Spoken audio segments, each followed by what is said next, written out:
Hello tout le monde, bienvenue dans l'épisode 3 de la parenthèse. Je suis ravie de vous retrouver après ces quelques jours de pause. J'ai plein de choses à vous raconter, évidemment, comme d'habitude, mais surtout, on va parler de ralentir et de préciser sa créativité en fait dans une pratique en fait moins stimulante et beaucoup plus posée. C'est ce dont j'avais besoin en fait ces derniers temps. Déjà, j'étais en vacances, j'ai dormi. D'une, parce qu'il faisait très chaud et de deux, parce que j'en avais vraiment besoin. C'était important pour moi, j'avais besoin en fait, malgré l'été, malgré en fait un ralentissement en règle générale, enfin assez marqué, que ce soit de notre activité, mais du rythme en fait en règle générale de l'été.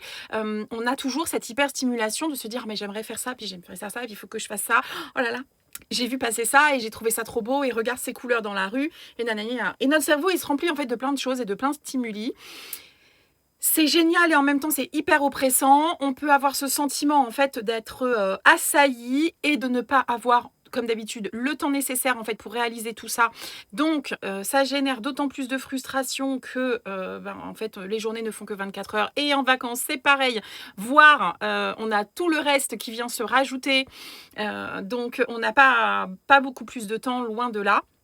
Donc au final, on n'avance pas plus vite et moi j'avais besoin de faire ce tri, besoin de reposer mon esprit pour pouvoir laisser place aussi à une autre forme de créativité et à une autre douceur de créativité. C'était vraiment pour moi hyper important. Revenir à une clôture je peux pas dire qu'il soit plus slow parce que ces derniers temps j'arrive tellement peu à coudre que du coup c'est slow par nature, voilà, tout bêtement et simplement, mais que mes envies se canalisent aussi en fait différemment. Je sais qu'on est très nombreux à partager ce sentiment parfois de se dire en fait je peux pas tout faire et donc j'arrive pas à choisir parce qu'il y a plein de choses qui m'intéressent, plein de choix et autres et parfois je crois qu'il faut se faire confiance et se dire que on va coudre des choses qui sont en accord avec les besoins qu'on a à l'instant T. Le besoin, il n'est pas obligatoirement le besoin en vêtements en lui-même, mais il peut être simplement le besoin en créativité, le besoin en technicité, cette forme de contentement en fait d'une pratique qui est avant tout en fait une passion et un plaisir, qui ne doit pas devenir une course en fait à la production pour soi, pour les réseaux ou quoi que ce soit. Voilà, et si vous le faites et c'est ok, moi il n'y a aucun souci là-dessus. Mais quand ça devient une contrainte, en fait, pour moi c'est plus sain et donc j'ai vraiment besoin dans ces moments-là en fait de ralentir. Sachant que je dois déjà coudre aussi pour mon travail, pour vous montrer des choses et autres et faire pas mal de trucs et donc il y a déjà cette couture entre guillemets un peu contrainte au quotidien. Donc pendant les phases de repos, j'ai vraiment besoin de tout autre chose. Et en ce moment, j'ai besoin de relancer la machine technique, qu'elle soit dans la compréhension de nouvelles techniques ou de techniques que j'ai déjà mais que je ne fais pas obligatoirement systématiquement parce que je choisis des modèles par exemple qui ne demandent pas cette complexité ou autre ou ce type de montage, me replonger en fait dans des techniques de base. J'ai beaucoup lu de théorie pendant les vacances, énormément. J'avais pas toujours la foi de la mettre en pratique et bon, c'était pas grave. Après, c'est toujours mieux. Enfin, en tout cas, par rapport à mon caractère, moi, c'est important pour moi que je puisse le mettre en pratique derrière parce que sinon, j'ai tendance à l'oublier. Donc voilà, j'ai pas mal bouquiné et je me suis replongée dans le livre d'Oran d'Indiciu concernant la gradation des patrons de couture. Donc je veux pas me lancer dans ma marque de patron, pas du tout, mais je suis très intéressée par ce système de gradation pour mieux comprendre aussi. J'aime beaucoup l'approche d'Oran en fait qui explique justement que il n'y a pas une vérité en fait. Il y a des méthodes de modélisme qui existent qui partent de chiffres et de bases souvent aussi différentes, avec des méthodes de gradation différentes et que on arrive à un produit fini, mais à la base en fait on n'est pas parti des mêmes éléments. Donc je me suis replongée dans le bouquin d'Oran que je vous conseille, où elle reprend des études de cas Des transformations, de gradation, simples et qui, sont des choses que l'on peut rencontrer en fait, dans, le quotidien, la vie de tous les jours et autres. Je suis du genre à lire ce type de bouquin, comme on lit un roman moi, donc c'est par petites touches et en général j'en ai plusieurs de commencer, en même temps. En ce moment, j'ai 4 bouquins de couture en fait, commencés dans lesquels je pioche et qui me font, du bien. Le gros kiff, des, petites techniques et finitions, des besoins de, modèles avec, des surpiqûres, voilà, des ceintures en forme, enfin voilà, des choses plus poussées en fait qu'un pantalon élastiqué, même s'il va falloir que j'en couds prochainement parce que ma fille m'en a demandé et que, j'avoue que voilà, je vais m'y coller, mais ça va rester en fait, voilà, des choses simples où, je vais m'asseoir derrière ma machine sans trop y réfléchir. Ça fait du bien aussi, mais en ce moment, j'ai besoin de challenge et donc voilà, de revenir à des finitions, différentes. J'en ai pas besoin tout le temps et c'est totalement OK avec ça. Donc ça, c'est, le petit truc du moment. J'ai, du coup fini mon pantalon, je vous en avais parlé, je crois, dans l'épisode 1, il me semble. Le pantalon Charlie de Clématis Pattern que j'ai cousu en twill viscose mi-lourd, qui est une viscose qui a donc un tissage twill et qui a un poids quand même, enfin un tombé qui est très franc, qui a un poids assez intéressant justement, qui ne colle pas du tout à la peau, donc elle est très intéressante. J'ai plus que ma ceinture à piquer. Tiens, vous me direz si vous êtes plutôt ceinture piquée à la machine ou petite finition à la main. Je me faisais le constat hier en fait en la préparant qu'en fait j'allais la coudre à la main parce qu'en fait j'aime ce type de finition, prendre le temps de coudre à la main et de papoter en même temps et tout et de faire les choses ouais en mode plus slow, que de toute façon il allait falloir sinon que je passe un point de bâti pour qu'elle soit vraiment impeccable parce que je déteste quand on fait une couture dans le sillon que de l'autre côté ça soit tout comme ça. Donc souvent ça se finit à la main cette affaire. Donc voilà. Vous me direz si vous êtes plutôt comme ça ou pas, ça m'intéresse parce que j'avoue que ouais, j'ai ce besoin, je suis pas ultra pointilleuse à dire que ça doit être aussi exemplaire à l'extérieur qu'à l'intérieur. Et puis en fait on place tous notre degré de finition à des niveaux différents et je suis totalement OK, il y a pas de souci. Mais ouais, j'ai souvent du mal quand c'est pas propre à l'intérieur selon mes propres critères. Des fois, je bug un petit peu et alors ça m'empêche pas de le porter, mais des fois, je me dis: «Ouais, tu as abusé, tu aurais pu faire un effort». Donc les je fais beaucoup de couture à la main, de finition à la main pour avoir, voilà, des coutures invisibles aussi et ce pantalon en fera partie. J'avoue, j'ai pris le temps, je me suis fait plaisir à me dire, voilà, je veux monter mes poches impeccablement, je veux avoir, voilà, des, des croisements impeccables et faire en sorte que ça soit nickel. Donc je l'ai fini, je l'ai essayé, j'étais un peu déçue parce que quand je l'ai coupé il y a plusieurs mois et j'ai déjà un pantalon Charlie et donc du coup je me suis fixée sur la même taille, bah, j'avais un peu moins grossi, il était passé par là. Donc voilà, on verra à la rentrée si ça va mieux ou pas. De toute façon pour le moment il est pas portable avec les chaleurs qu'il fait parce qu'on est vraiment en mode on a beaucoup trop chaud. Donc jusque là c'est OK, on verra à la rentrée. J'ai pour projet du coup de m'en refaire un mais en version short, en satin de coton stretch. Donc c'est un tissu qui est bien plus épais, qui garde beaucoup plus sa forme. Donc je le ferai pas en pantalon pour moi, pour ma morpho, mais je me suis dit que du coup sur la version short, ça serait totalement OK. Entre-temps, je continue malgré tout en fait à me faire vraiment plaisir.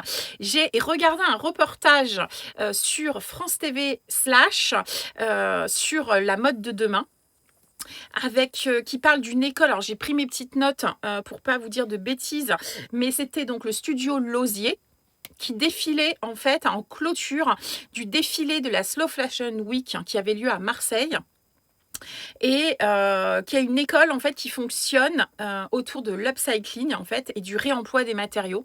Donc j'ai trouvé ça assez intéressant. J'ai beaucoup aimé la façon dont c'était filmé parce que, c'est filmé, enfin chaque protagoniste en fait, filme aussi ses petits passages. Donc, c'est vraiment, très nature et très simple. On est loin du, reportage super léché et c'est ça aussi qu'on aime dans cette approche, là. Et puis à la fin du reportage, donc ce sont des étudiants qui sont en fin de scolarité, qui vont donc exposer leur création en fait avec des matériaux upcyclés pour leur collection. Ils ont 5 modèles à présenter plus ou moins. Voilà. Et on voit bien que chacun a sa fibre, chacun a sa tendance, chacun a son, sa matière de prédilection, en fait, le matériau qui vraiment... j'ai beaucoup aimé parce qu'à un moment, une des enseignantes leur dit, mais en fait, vous devez choisir aussi un matériau qui au toucher, en fait, évoque quelque chose qui soit agréable pour vous, qui soit doux pour vous parce que vous allez le manipuler tout le temps et que ça sera votre fil conducteur et que donc il faut que ça ait du sens pour vous. Et je me suis dit, ben, c'est comme avec l'uni, c'est magique en fait. Enfin, un uni, oui, ok, c'est sympa, c'est joli, c'est machin. Mais si en fait au toucher ça vous fait pas sens, vous le porterez pas. Donc du coup ça m'a beaucoup parlé cette vision des choses.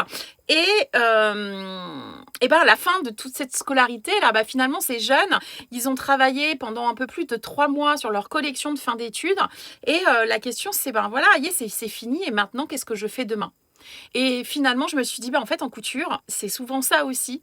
C'est-à-dire que même pour celles qui cousent pas beaucoup ou même beaucoup, on a souvent ce côté, il y a l'excitation du projet, on fait. Et puis quand on l'a fini, ben, on l'a porté. Alors souvent, bah, tu le portes dans la foulée, hein, on va pas se le cacher, en général, on fait comme ça. Et puis après, il me faut un nouvel objectif en fait, parce qu'on fonctionne un peu à ce shoot d'adrénaline en fait, qui est parfois, en tout cas pour moi, parfois un peu malsain. Donc c'est pour ça que moi j'aime ralentir et travailler en fait d'autres points ou m'obliger à travailler. Je vous avais dit que je détestais les pièces d'études. J'ai essayé d'en faire quelques-unes la semaine dernière pour m'obliger en fait à prendre le temps sur certains points, de m'améliorer en me disant bah voilà, là, je prends jamais le temps, en fait, de le faire de façon, millimétrée, par exemple, ou autre, ou, je j'o j'écarte, en fait, d'office tel ou tel modèle parce que j'ai pas envie de faire, tel ou tel truc. Je déteste les fermetures éclair invisibles ou la fermeture éclair, en fait, en règle générale. Mais bon, bah, en fait, il y a plein de modèles dans lesquels il y a des fermetures donc je me suis obligée, voilà, à me faire quelques pièces d'études pour reprendre la main un peu dessus et me dire, voilà. Et je sais très bien le faire, mais c'est juste que ça me saoule en fait et que j'ai pas obligatoirement envie. Donc voilà, il y en a d'autres, ça sera les boutonnières, elles mettent des pressions partout ou elles cousent par un autre moyen, voilà, pour pas avoir de boutons. Moi, j'avoue, les boutonnières, ça me pose pas du tout de soucis. Au contraire, j'adore ça. Mais pour le coup, voilà, les fermetures éclairs, ça me saupote d'une c'est puissance plus. Bref, toujours est-il que du coup, ce reportage m'a vraiment... déjà, j'ai trouvé ça très intéressant de voir leur évolution créative, de voir euh, les projets aussi de fin d'études et de se dire, ben, moi, je couds et je préférerais faire de l'art. Moi, je veux vendre mes créations. Moi, je veux que ça soit portable par tout le monde. Moi, je veux toucher telle ou telle clientèle. Moi, je veux toucher le domaine du spectacle. En fait, il y avait plusieurs thématiques et c'était très intéressant de se dire, en fait, cette chance, en fait, cette possibilité de coudre et de créer de ses mains, euh, eh bien, elle nous donne en fait des possibilités différentes pour nous exprimer et avec un objectif en fait final en soi. Et finalement, à l'époque, quand j'ai commencé à coudre, mes parents étaient merciers, donc j'ai baigné toute mon enfance de toute façon dans cet univers. Ils réparaient des machines à coudre. Enfin, donc, même quand ils ont arrêté leur commerce, en fait, ils ont continué à entretenir tout ça. Maman cousait quasiment tous mes vêtements. Enfin, donc, j'étais vraiment portée là-dessus. Mais moi, j'avais besoin d'avoir un sens, en fait, et un sens différent. Quand je me suis mise à la couture, mon sens n'était pas pour faire comme maman, en fait. Il en était pas question déjà. Et j'ai mis plusieurs années à trouver un sens réellement, en dehors de, je couds pour mes enfants, je couds pour ma maison, je couds parce que c'est venu beaucoup plus tard en fait, et ça a pris sens, et le jour où ça a pris sens, en fait, j'ai changé ma pratique. Donc je trouvais ça, voilà, passionnant de voir, ces jeunes qui, poussés aussi par leurs études, avaient trouvé un sens, qui sera certainement pas leur fil conducteur sur toute leur carrière, mais qui a un sens en fait important pour eux, aussi jeunes aussi. Donc voilà, j'ai tissé pendant les vacances. Tu connais certainement mon amie Morgane d'Atelier Poétis. Morgane Leroux qui avait écrit un livre qui s'appelle Création tissée, qui est une petite merveille parce qu'elle a repris, il y a une ceinture, des espadrilles, des bijoux, de la poche de pantalon, de la poche de t-shirt, de la déco avec un joli nuage. Voilà, il y a vraiment plein de choses. D'une custo sur un pantalon, justement, voilà. Du reprisage festonné aussi pour montrer un petit peu qu'on peut utiliser le tissage dans le reprisage, et c'est vraiment ça aussi qui est vraiment chouette. Bref, j'adore son livre. Je prends pas le temps, en fait, de beaucoup de tisser, mais j'aime ce que m'a apporté en tout cas le tissage, déjà la rencontre avec Morgane, et le tissage, c'est de vraiment mettre un point plus poussé sur la structure du tissu en règle générale. Donc cette chaîne et cette trame dont on parle sans arrêt, et qui est la base même en fait de nos tissus chaîne et trame, de comprendre l'importance de cette chaîne, qu'elle peut être de couleurs aussi différentes, de la trame qui vous donne vos tissus un peu chinés, de comprendre le passage en fait de la trame pour avoir justement, délaisser des prix et comprendre en fait un petit peu quelle finition ça va avoir, quel type de tissage ça va donner et ce qu'on va pouvoir en faire aussi derrière. Je trouve ça passionnant. Voilà, donc si vous avez besoin de matérialiser en fait ce tissage et de comprendre réellement quelle est la différence de structure entre un tissage toile classique, un sergé, une gabardine, le jacquard, voilà, de vraiment de comprendre ce que ça représente et comment ce fil vient passer pour donner cette structure et cette forme qui est en uni ultra subtil, hein, bien sûr, puisque c'est vraiment quand on s'approche qu'on voit vraiment en fait la trame du tissu, mais malgré tout c'est hyper intéressant. Donc j'ai pris le temps, j'ai refait un petit bracelet parce que je vous avais dit que j'étais dans la folie des bracelets en ce moment et que j'aime les bracelets de toutes sortes, mais des bracelets créés plus que les bracelets achetés. Donc je me suis relancée dans un petit bracelet tout fin en tissage qui est loin d'être parfait parce que j'ai utilisé un fil très fin et que donc du coup on voit beaucoup plus les défauts. J'ai passé du temps voilà, à me replonger dans le tissage, et parce que j'avais un projet. Alors je suis pas méga fan de l'upcycling, mais par contre j'aime bien redonner un sens différent à un vêtement qui pouvait par exemple traîner dans un placard. On avait cousu en fait ce petit blouson, voilà, que vous voyez pas obligatoirement très bien, voilà, qui est l'effet petit blouson jean classique, qui est le blouson Sonic de Dress Your Body, qui a normalement des manches, et que j'aime bien parce qu'il est chouchou, il est tout simple, et c'est vraiment, voilà, avec malgré tout, moi j'aime beaucoup son petit détail de poche, j'aime beaucoup sa poche, je la trouve très sympa, et donc il était dans un placard à l'atelier. Mes filles me disent oh ben non, mais en fait je l'aime pas tel qu'il est là, j'ai besoin d'un truc un peu plus Pepsi, et je me suis dit ok, qu'à cela ne tienne, quoi qu'il arrive j'ai envie de le transformer. On l'a présenté comme ça, ça fait des années en fait qu'il est dans le placard de l'atelier, donc j'en ai marre de le voir comme ça, et j'ai envie de le voir différemment. Donc je me suis lancée à couper ses manches, les enlever. J'ai refait du biais, en fait, là on voit parce que je suis en train de le poser, j'ai refait du biais dans le tissu des manches, et maintenant plus qu'à allumer le fer à repasser pour faire une petite finition au biais rapporté. Voilà, pour faire la finition de manches, pour voilà, avoir un petit blouson sans manches correctement fini. Et puis, je me suis dit, mais je vais pas m'arrêter là, ça serait quand même dommage. Donc, je me suis dit que j'allais rebroder les boutonnières pour leur donner une petite fantaisie. Alors, j'ai pas encore choisi exactement laquelle, mais je vais m'inspirer voilà, de vidéos de personnes que je suis sur les réseaux et notamment de la copine Élise de The Comptoir qui voilà, fait pas mal de vidéos YouTube. Je vous encourage à aller voir son compte parce qu'elle donne aussi plein de tips. Elle s'interroge sur son métier aussi en règle générale, sur des sujets voilà, qui sont importants à ses yeux et qui reflètent son engagement créatif. Elle vend des kits de broderie pour apprendre en fait les points de base ou des points plus difficiles entre guillemets.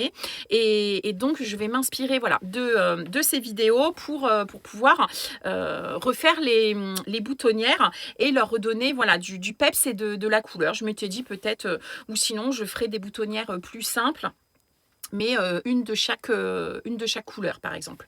Voilà. Et derrière, je vous parlais de tissage, et bien derrière, dans le dos, je voulais faire un gros cœur en tissage, mais je voulais pas le faire avec un fil classique parce que je veux que ça puisse passer à la machine. Et donc, j'aimerais tenter de le faire avec des chutes de lin de coton lavé. J'adore cette matière très brute, en fait, qui est très sympa, qui est très facile en plus à travailler. Et donc, je me suis dit que ça pourrait être très sympa voilà, d'avoir un grand cœur et de travailler voilà, cette forme de cœur avec certainement plusieurs couleurs. Donc, je vous montrerai ça, j'espère m'y coller assez rapidement, une fois que j'aurai fait ma couture pas passionnante. Je me plongerai là-dedans et je vous montrerai le résultat si ça fonctionne. Je veux pouvoir finir mes vacances et broder une des petites cartes que Morgane justement d'Atelier Poétis m'a offerte, qui est une petite carte à tisser ou à broder en fait donc directement. Donc là moi j'avais un petit paysage. Il y a tout ce qu'il faut, vous pouvez acheter en fait le nécessaire. Vous avez ce qu'il faut pour pouvoir réaliser votre petite carte avec les fils et ce dont vous avez besoin. Voilà, je trouve que c'est un joli petit cadeau à faire à une amie créative, quelqu'un en fait qui a envie de se lancer. La broderie sur carte, c'est aussi ce que fait Élise de The Comptoir. Elle a plein de kits en ce sens, avec souvent des broderies un petit peu plus engagées. Vous pouvez faire ça partout parce que vous avez pas, ça ne nécessite pas de cercle à broder. C'est hyper facile à mettre en œuvre et je trouve ça vraiment sympa voilà, pour quelqu'un qui voudrait tenter la broderie par exemple, mais qui, en tout cas, ou qui maîtrise pas obligatoirement bien la technique. Ça peut être l'occasion justement de se lancer et de profiter voilà, d'un petit temps et c'est hyper rapide donc ça vaut vraiment le coup de le faire. Donc ça sera dans les projets voilà, j'espère vraiment arriver à faire ce petit blouson rapidement pour vous montrer. Ça sera tissé directement en fait sur le veston. Voilà, Morgane m'a donné quelques tips pour pouvoir réaliser en fait directement la broderie dessus parce qu'on va pas pouvoir la transférer sur un autre support et depuis un autre support justement ça serait un peu compliqué, elle tiendrait pas. Donc je vais tester ça et j'ai vraiment hâte. Voilà un peu tous voilà mes derniers jours et mes dernières pensées créatives, cette parenthèse d'été qui me fait beaucoup de bien et qui me ressource. J'espère que vous aussi, pendant ces temps, et même si je sais que l'actualité est tumultueuse bah, c'est des fois difficile pour beaucoup d'arriver à penser à autre chose, mais justement, j'ai besoin de scinder en fait tout ça aussi, pas pour être dans le déni mais simplement pour continuer à vivre et à me ressourcer, pour avoir des forces pour l'après en fait, tout bêtement et simplement. On va attaquer une période extrêmement dense ici chez Fairy Factory sur la période d'automne comme tous les ans. Cette année vous ne retrouverez que au CSF mais voilà, j'ai justement à cœur de préparer pas mal de choses et donc je prépare un challenge pour l'automne. Il y a plein d'idées de contenu qui sont en cours et autres, et tout ça, ben, ça demande en fait de pouvoir débrayer et de faire d'avoir des temps de repos. Ce repos peut être dans l'activité, en fait, c'est pas un souci, mais ça veut dire, bah, sortir de mon atelier et faire d'autres choses et me nourrir de d'autres plaisirs. Donc voilà, n'hésitez pas à me dire en ce moment quels sont vos plaisirs et si l'été vous coupez tout parce que je sais pas, vous arrêtez vos activités ou si franchement, vous avez besoin de continuer ouais, à profiter en fait pleinement. Qu'est-ce que ça représente la créativité pour vous? N'hésitez pas à me le dire en commentaire. Ça m'intéresse vraiment de savoir comment vous le vivez. C'est toujours hyper intéressant, voilà, de voir les besoins des uns et des autres. Et je suis, voilà, je suis très intéressée pour comprendre votre démarche créative. En tout cas, pendant cet été, cette parenthèse un peu suspendue où le monde vit un peu au ralenti, tout simplement parce qu'en fait, parce qu'il fait chaud, parce que l'été on est plus slow, parce que l'activité est ralentie, je crois un peu dans tous les domaines et que même si vous êtes dans une activité, je sais pas, comme la restauration ou l'hôtellerie qui peut être très sollicitante, on a besoin, voilà, de débrayer sur d'autres choses. Donc n'hésitez pas à me raconter tout ça. En tout cas, je vous fais de gros bisous. Je vous dis à très bientôt pour une parenthèse numéro 4, suite des projets ou pas, et évidemment suite de toutes les envies créatives que je vais traverser encore cette semaine. Je vous dis à très vite, une belle semaine créative à tous et à très bientôt.